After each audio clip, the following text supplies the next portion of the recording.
welcome to Pricing College with your hosts, Joanna Wells and Aidan Campbell.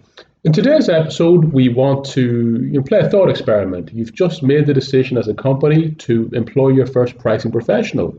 You're probably thinking this is a great step and untold riches and profits will inevitably flow from that. But we need to point out that there is one almost inevitable problem that will happen to you, and you will see it, whether sooner or later it will occur. Yeah, and that problem is hiring that superstar of a pricing manager and expecting them to do everything. Strategy, stakeholder engagement, dive into the analytics, build the structure, build the price architecture, redesign the product hierarchy, do it all, and do it all to high capacity, full of energy, for their entire employment, and not to expect them to be tired out or anything. That's what the job is. That's what the role of the pricing manager is for, and that's what they're going to do. But unfortunately, that's sort of a fantasy land. It doesn't really work that way. Thinking of that person, that superstar, even if you could find them, and yes, there are those rare people that can do everything, would they want to do everything like that all the time? The answer is absolutely no. And they often won't do it at a salary most companies are offering, which is too low. Obviously, as a company, you're any company, and you're making the argument to implement a pricing strategy and a pricing manager. The first thing would be, let's keep costs down, let's employ one person, and then let's step it out from there with easy wins. And that makes perfect sense. The problem is, and we all know this, at least in the pricing profession, pricing is a very varied and multifaceted skill set and area.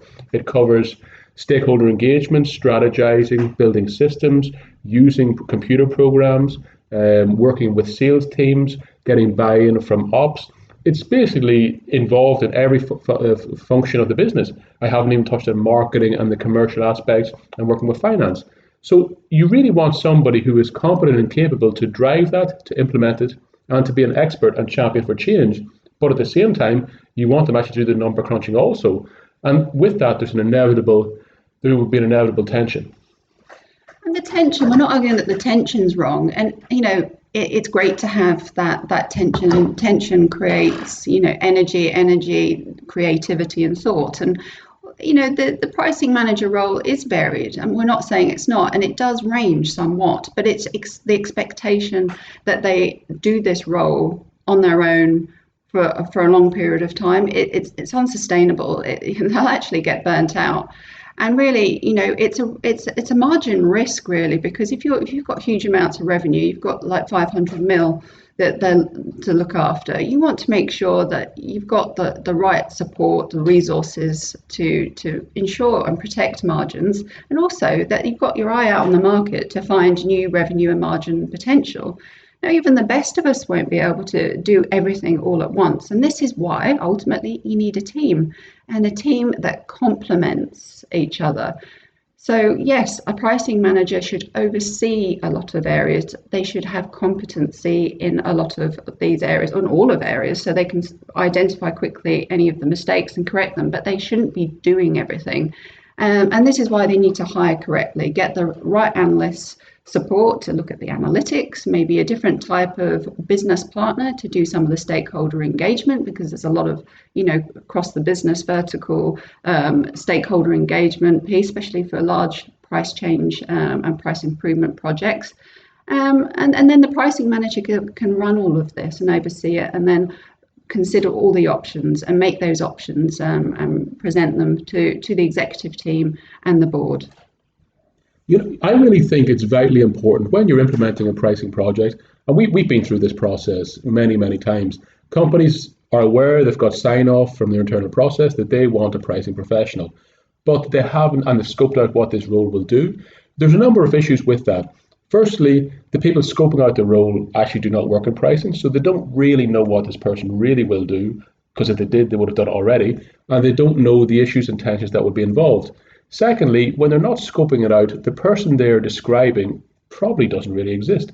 Somebody who has the capability and, the capability to do many things, such as be an executive leader, come up with strategy, go through the numbers, implement stuff, all those things. People may have that ability and skill set, But just because you can do something, it doesn't mean you're willing to do it. When people want to be executive leaders, often they won't want to do the hard work, the analytical work. What often, in say, in a bank or a financial institution, will be given to more junior people. Trying to find one person to do all that, it's almost impossible. So when you set out a job and start the project plan for this, the new strategy and the new function, you really need to have a timeline. You can ask someone to do that for a certain period of time, but that person needs to buy into the project too. They need to see opportunities to go up, to progress in the company, to get acceptance from stakeholders, and they also need to see a timeline when they will be getting assistance, when they will have that support, and when that support will come on board. And that's a large part of their job. They actually develop that roadmap to show you what they're going to do, where the price improvement's going to come from, and so you're going to get the ROI. How can they do all of that? How can they build a roadmap if they're buried deep in analytics and detail all the time? They can't possibly oscillate between the two. So they need support to be able to give you the full ROI on pricing that you expect from them, and they know that they can deliver only if they have support. Now, a good pricing manager, like a good pricing executive, actually likes detail. Good pricing people do. But as Aidan says, that doesn't mean they necessarily stay in the detail all the time. They oversight the team and they can spot and identify opportunities, and this is their skill. They don't necessarily day in, day out crunch the numbers. That's analyst work. And we've got to be very, very clear about the role demarcation just to ensure we've got everybody doing the right things, working in unison, not working against each other and slowing the mission down. That's not what we want to achieve. So having that real good team structure, role definition in place prior to hiring is essential to make sure that you get the right person and that the person that comes into the role are going to stay in the role, because you may have a huge range of expectations of what you think a pricing manager or executive will do, but they have a completely different set of ideas. And if they clash and they find that there is a clash within the role, then pretty soon you'll find that they'll leave. And there's lots of options for great people. And what will happen is that you'll be left with a big gap in your pricing team, and no one really willing to fill it. The analogy I'll use is like building a bridge. Fundamentally, if you spend, obviously, every company wants to spend as little money as possible, and they hope things will work out well. With pricing, it's almost like building a bridge. If you really want to build a bridge across a big river, you need to spend enough money to make sure that bridge lasts. It will last 100 years, it's functional, it's sturdy, it will withhold everything. If you don't spend enough money building the bridge and cut corners, fundamentally you won't get the longevity and the support out of that bridge that you want. If you really do it quickly and cheaply, potentially it will only be a short-term emergency fix. When you really set out to build a pricing department, you want your company to grow over time throughout the life of the business. It's not something you can implement immediately. With any pricing project and any business improvement project, it's continuous. Business doesn't stay the same, the market doesn't stay the same, and so you're constantly needing to reevaluate, reset, develop, move onwards. It's not as if something you can go, that's been done, let's move on, and then the project's finished. The project will never end, and you need to keep people motivated, you need to keep people fresh, you need to have the thoughts happening, the analytical rigor, the detail, digging into that detail to really find value and implement it. And with that, you do need to support them. You need to stand behind them, give them the analytical support they need. And just also, one other comment I'll make, in a company, people are very good at being aware of where people stand in the pecking order, the hierarchy.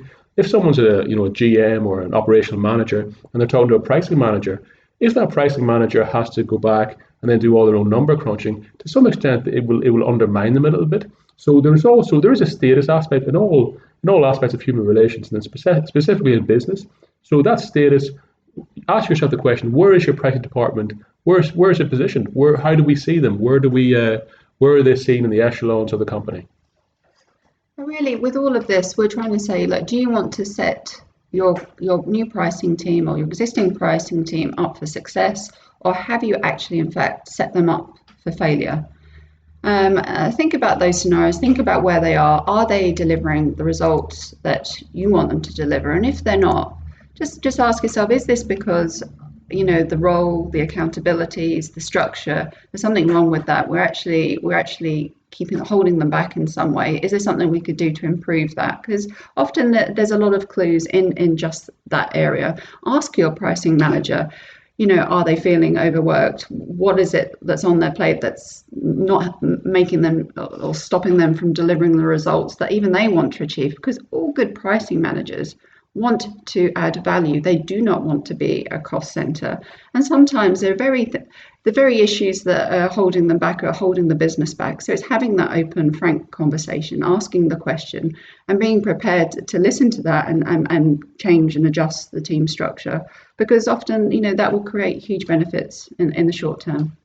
Yeah, I'll finish up with the old saying that failing to plan is planning to fail.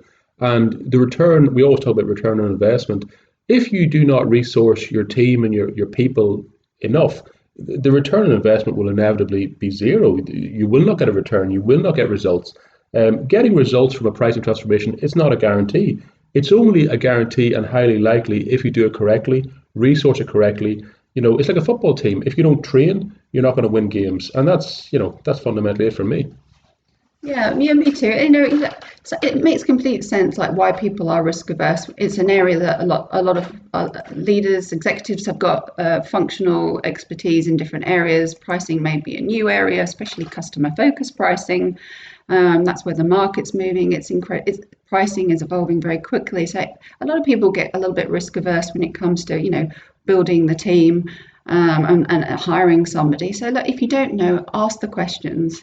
Be willing to admit that you're possibly not sure about, how much you should allocate into the pricing team. There are resources out there available to you.